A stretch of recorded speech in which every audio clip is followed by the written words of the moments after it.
I knew we were circling the corporate drain the moment I walked in and found a stranger's sneakers, muddy knockoff Yeezys, planted on my desk like it was a goddamn footrest at a frat party.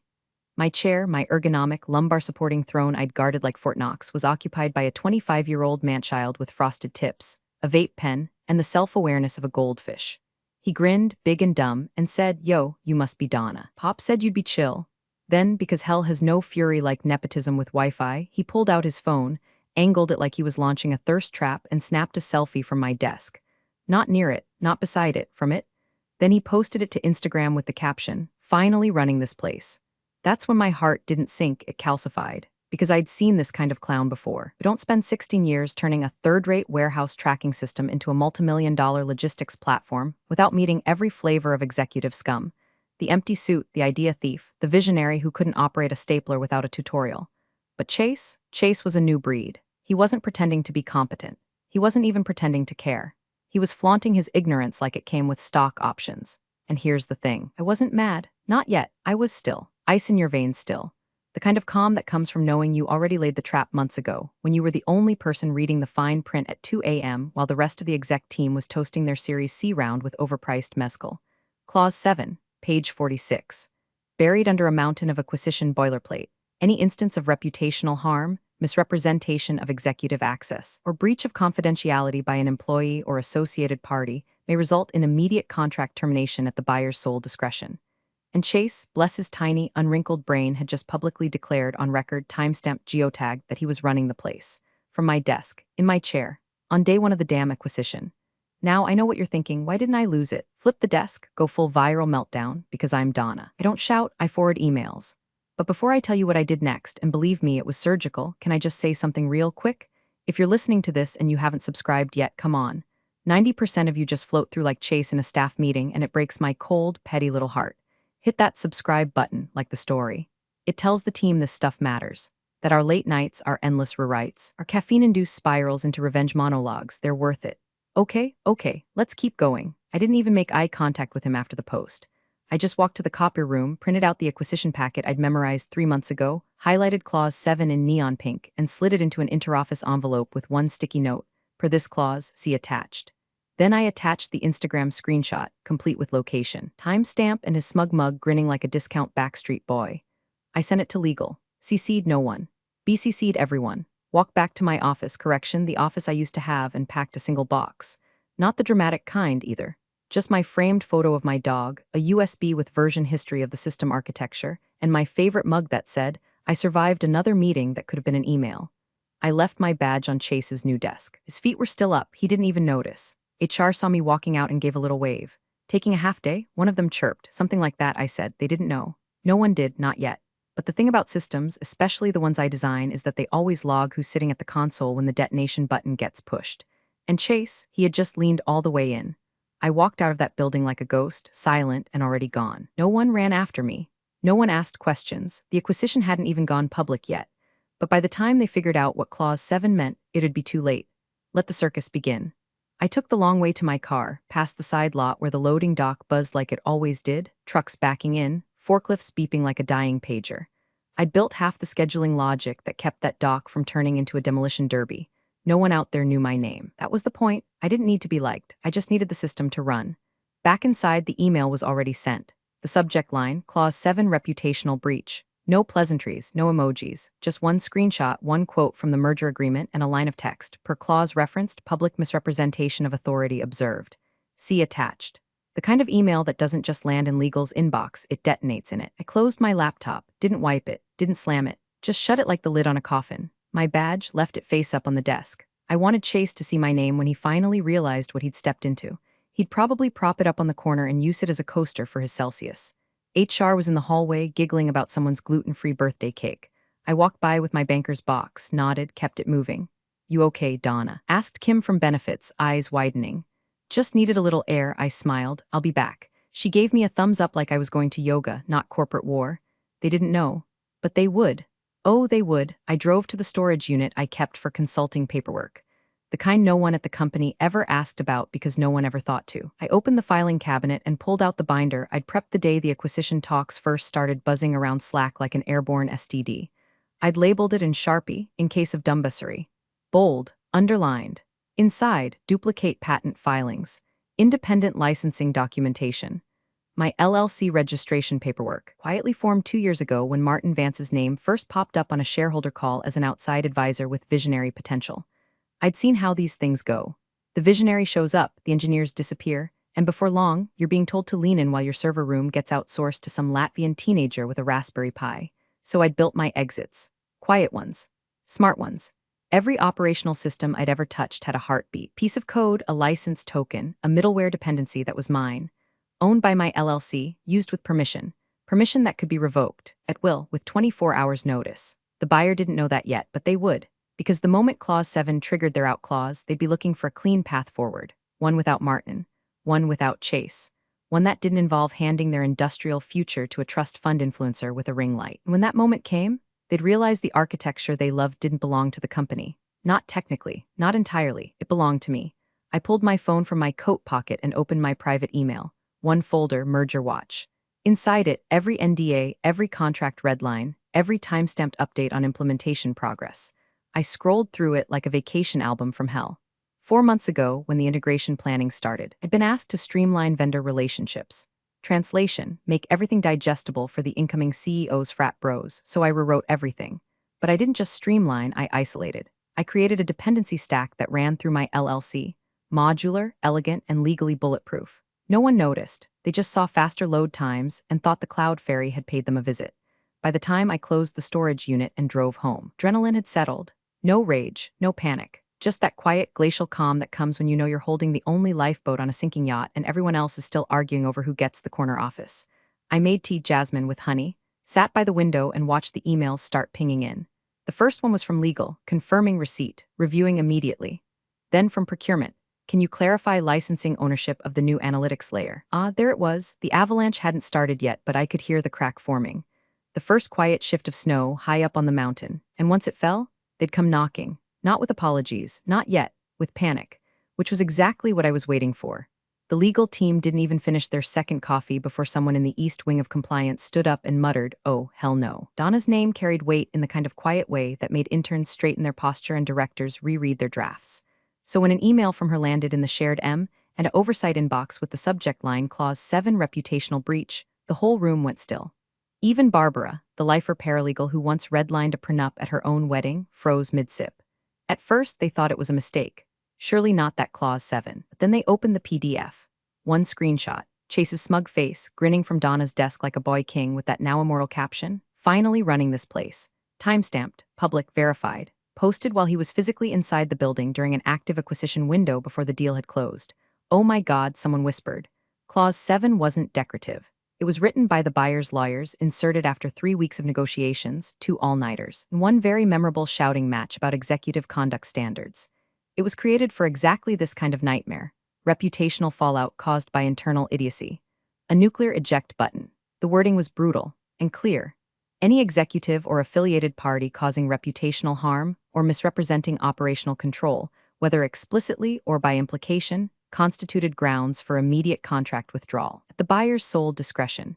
No appeals, no renegotiation, just click, deal gone. They huddled around the printer as the hard copy came out like a court summons. Highlighted in yellow, bolded in red pen, running this place. One of the junior counsels actually asked, maybe he meant it ironically. Barbara didn't even look up. Irony doesn't hold in court, she said. Intent doesn't matter, perception does, and perception just went viral. The problem wasn't just the caption. It was who posted it, where he posted it, and when. The son of the brand new CEO, on day one of an acquisition, from the SVP of Systems desk, the same SVP who had quietly handled the core architecture of every system the buyer was acquiring. Chase had essentially declared himself in charge of something he had zero legal, technical, or operational control over. He did it with the digital footprint of a Labrador on espresso, geotags, timestamps, even the IP address pinged from the company network. They ran a background sweep. It took 15 minutes. Chase's socials were a parade of wealth flexing, shirtless gym selfies, and poorly spelled takes on entrepreneurship. The post had already been reposted on a VC meme account with 120,000 followers. The buyer's lawyers would see it within the hour. If they hadn't already, one of the M&A partners pulled up the Slack transcript from the initial Clause 7 negotiations and groaned. "We fought to keep this clause in," he muttered. Vance almost pulled the whole deal over it. He said it was needlessly paranoid. A silence fell over the room. It was the kind of silence that follows the slow realization. We've stepped on the landmine, and now we're just waiting for the foot to come off.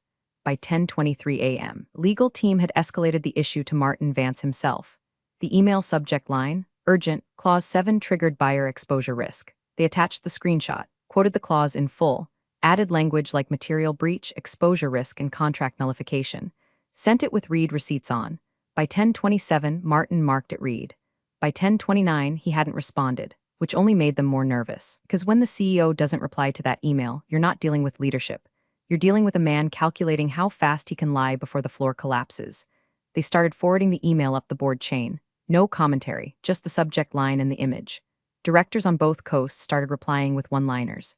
Is this a joke? Who approved this? Who is Chase? Why is Donna gone? No one had answers, because the only person who would have had them had already walked out the door. And by the time they realized how quiet it had gotten without her, the damage wasn't creeping in, it was galloping. By 11:15 a.m., the buyer went silent, like someone had unplugged the entire deal. Integration calls were abruptly canceled. Calendar invites vanished mid-refresh. The shared Slack channel with their transition team, which had been buzzing for weeks with polite emojis and looking forward to onboarding. Chatter turned into a digital tombstone. No messages, no typing indicators, just the creeping quiet of high-level lawyers closing ranks. The first official message came through at 11:32 a.m., a terse email from the buyer's external counsel addressed to Martin Vance, CCing half the known universe. Subject, urgent clarification request social media post. Attached body. We have become aware of a public social media post referencing operational control of company name from an individual not listed on the transition org chart. Please advise. 1. The identity and title of Chase. 2. His current role and responsibilities. 3. Whether the statement finally running this place was made in jest or represents an internal shift in authority. You're halting integration discussions pending written clarification. No greeting, no signature block quote, just legal knives on the table. Martin didn't respond for 15 minutes. When he finally did, it was exactly what you'd expect from a man who thought Instagram clout outweighed corporate governance. He wrote, "The individual in question is my son, Chase Vance. He has no formal title or authority within the organization." The post was an unfortunate attempt at humor and does not reflect the views or operational structure of company name. We are addressing the matter internally. Please advise next steps. He didn't deny it, he just tried to shrink it. Pretend like it was a rogue joke, a harmless oopsie from a 20-something who didn't know better. But by that point, Chase Vance wasn't just a name. He was a goddamn cautionary tale trending on LinkedIn, because screenshots don't get deleted. And the second someone flagged the post to a mid-tier logistics influencer, God help us, they exist, it took off like a 5-alarm fire at a paper mill. Within the hour, the caption was circulating under hashtags like #NepoCEO, #due diligence matters, and #this is why we have clauses. The buyer's internal group chat, which Donna still had quiet access to through a mirrored credential she'd never surrendered, was melting down. One message from their head of risk said it all. Is this a joke? They let the CEO's son sit at the SVP's desk on DAY1? Chase, blissfully unaware of the geopolitical mess he'd caused, was still wandering around the office barefoot, complaining about the cold brew selection and asking how to log into the admin thingy. When Martin finally called him into his glass-walled office and hissed, delete the post. Now, Chase blinked like a confused possum and said why? It got like 800 likes. Martin grabbed his phone and yanked it from his hand, but it didn't matter. The internet had already feasted. Screenshots had been archived, reposted, and cross-posted. One of them was even overlaid with that mock inspirational quote background, the kind usually reserved for sunsets and Eleanor Roosevelt. Only this time, it said, finally running this place Chase. Day 1 with a clown emoji as the watermark. The buyer's silence grew more ominous. Their legal team sent another note at 2:06 p.m. Pending resolution of this issue, all onboarding activities are suspended. Please refrain from contacting our implementation team until further notice. The panic in the building was spreading now. Directors paced hallways, murmuring about indemnity exposure. Integration lead was spotted in the restroom Googling, can a clause really cancel a deal? But Martin, he still believed he could power smile through it. Still thought his handshake charm and PowerPoint charisma could override a paper trail of arrogance. He stood in front of the exec team that afternoon and said, let's not overreact. This is optics. It's not structural. We still have leverage, someone coughed, quietly. Because even the interns knew, leverage doesn't come from pretending nothing happened. Leverage comes from knowing who controls the foundation. And Donna had already walked off with the blueprints. The emergency board call was scheduled for 4:00 p.m. sharp. By 3:59, 5 of the directors were already in the virtual waiting room, mics off, cameras dark, breathing heavy like they were preparing for a televised firing squad. The sixth joined from what looked like a golf cart, sunburned and furious. The seventh, Harold Kessler, the oldest and meanest among them, signed on last, squinting at the screen like it owed him money. Martin logged in with his corporate smile preloaded, Chase nowhere in sight. Thank God. Let's begin, he said, and immediately regretted it. We're not beginning anything, Martin, snapped Gloria Trask, head of risk oversight, tone flat as a gravestone. We're cleaning up. What we need to begin with, said Harold, tapping something off-screen is an answer. Why the hell is your son posting from the desk of the SVP of Systems? Who gave him access? And why wasn't it revoked immediately? Martin adjusted his tie. There was no formal access granted. It was a casual visit. He didn't log into any systems. No one cares if he touched a keyboard, said Gloria. He posted a public statement implying executive control during an active acquisition. Do you understand what that looks like to the buyer? Martin exhaled through his nose. It was a misunderstanding. Do you understand what Clause 7 says? Asked Raj, dialing in from a client dinner. I mean, have you even read it since you signed the packet? Martin opened his mouth, but another voice cut in. Where's Donna? It was Cynthia Shaw, the board's most meticulous operator. Her tone was quiet, lethal. Why isn't she on this call? Martin blinked. Donna has stepped away briefly. She what? Said Harold. She's the only person who understands the operational integration stack. We can't answer a single buyer-side question without her. I'll reach out to her directly, Martin said quickly.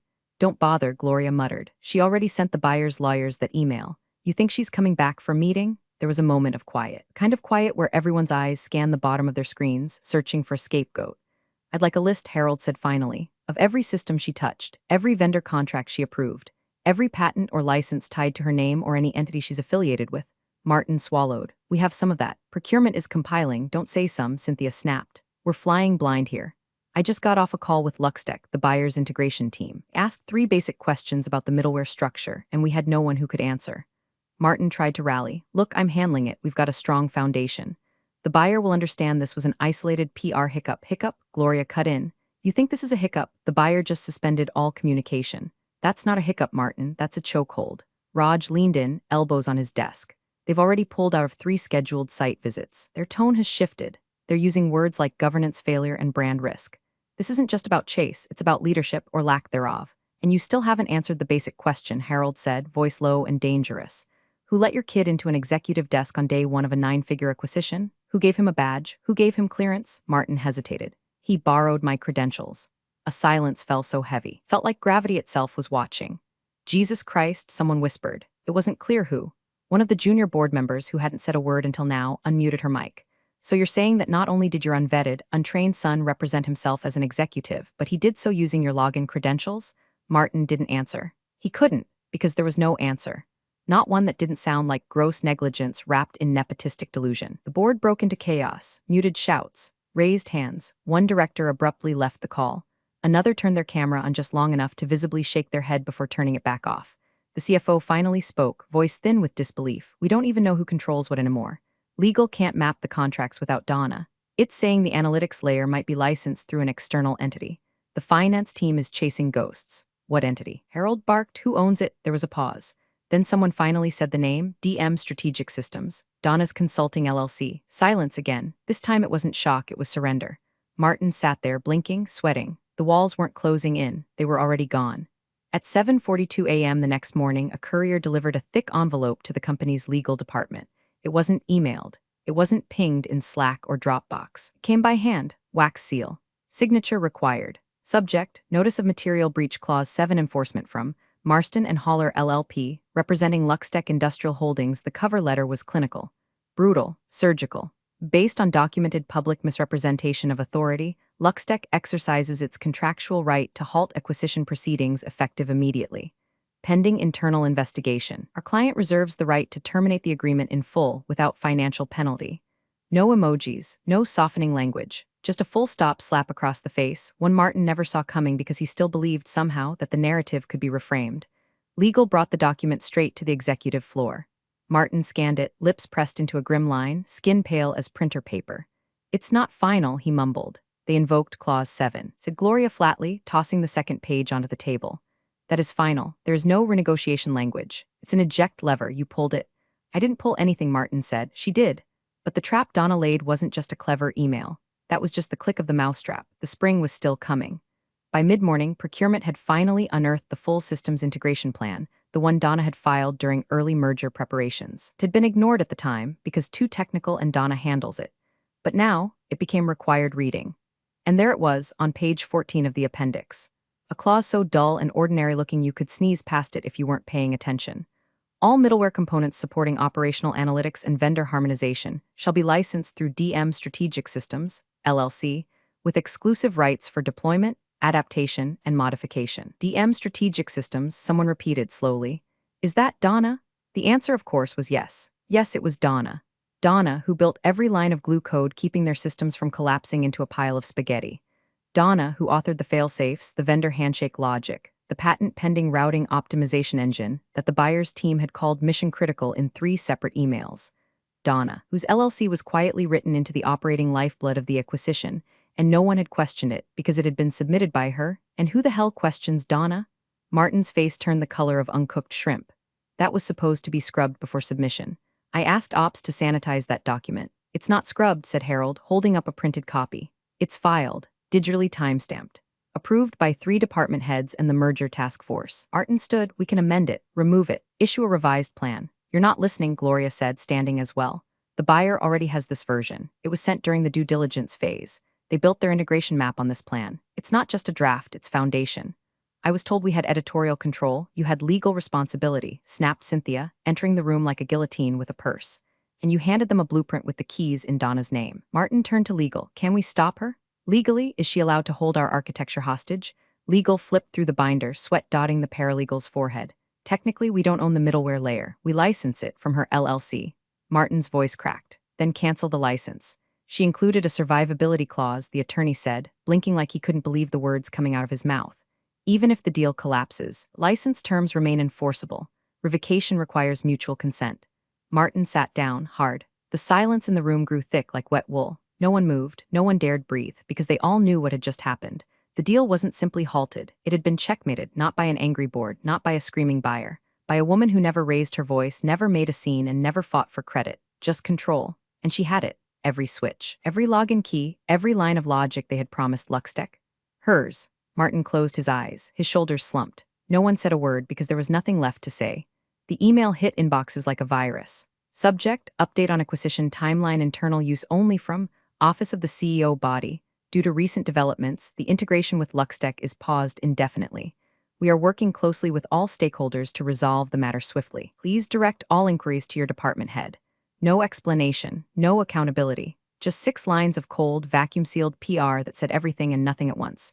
But the staff wasn't stupid. They didn't need a press release to smell the blood in the water. By noon, the whispers turned into full-volume hallway mutiny.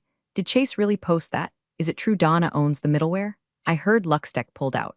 My cousin works there, she said the deal's dead. By 3:00 p.m., half the open office had screenshots of the infamous selfie saved to their phones.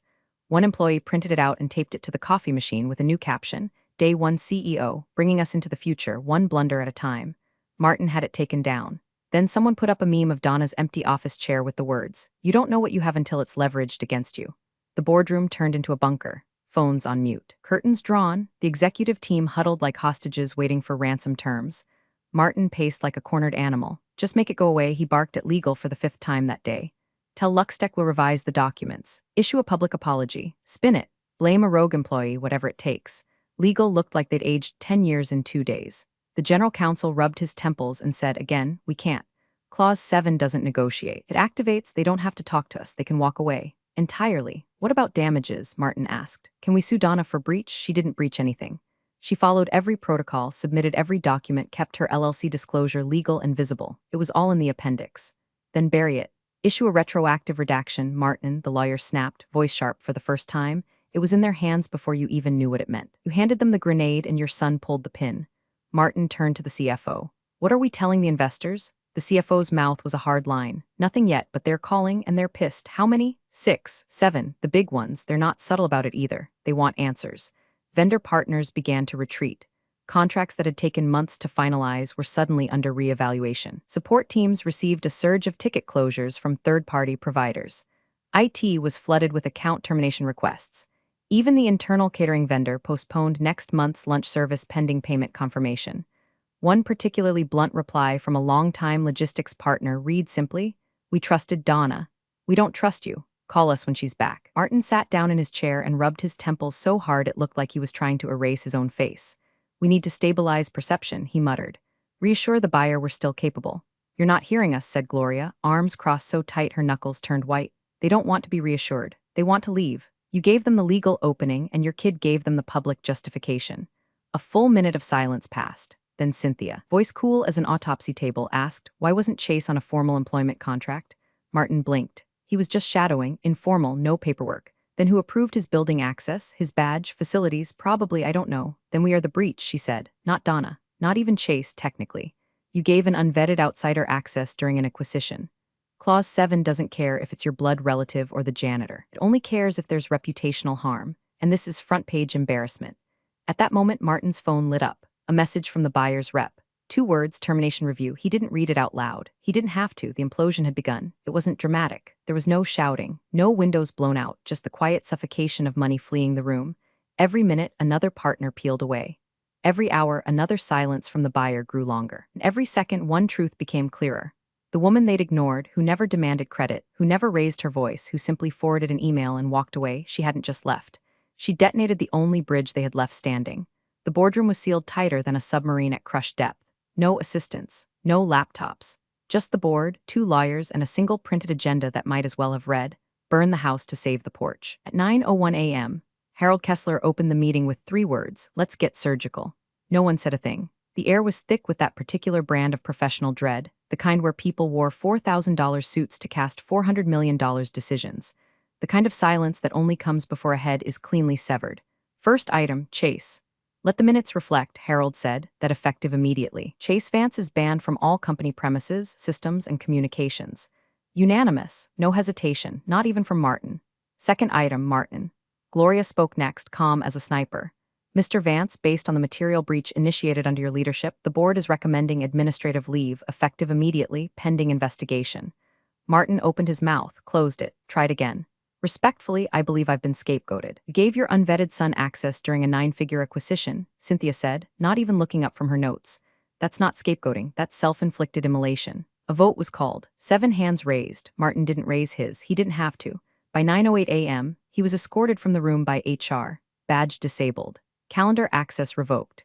A single cardboard box waiting at his office door like a quiet tombstone. They didn't wait for the echoes to fade.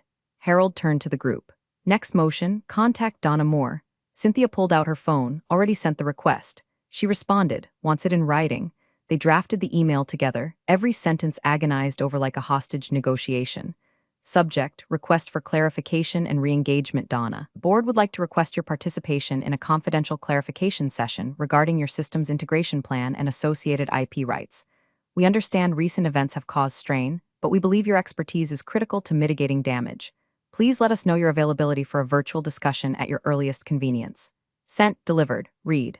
The reply came within 10 minutes. Short, clean, unmistakable. My intent was to prevent damage. Your son beat me to it. No greeting, no sign-off, just the truth, weaponized. The room fell silent. Again, it was Harold who finally spoke. Well, I guess she's not coming back with cookies and hugs. Laughter. Cold, joyless, nervous. The kind you cough out when the guillotine misses your neck. But the truth sat in the center of the room like a goddamn monument. Donna hadn't just protected herself. She'd protected the company better than any of them. She had laid out a perfect fallback path. They hadn't taken it. They'd taken Martin's.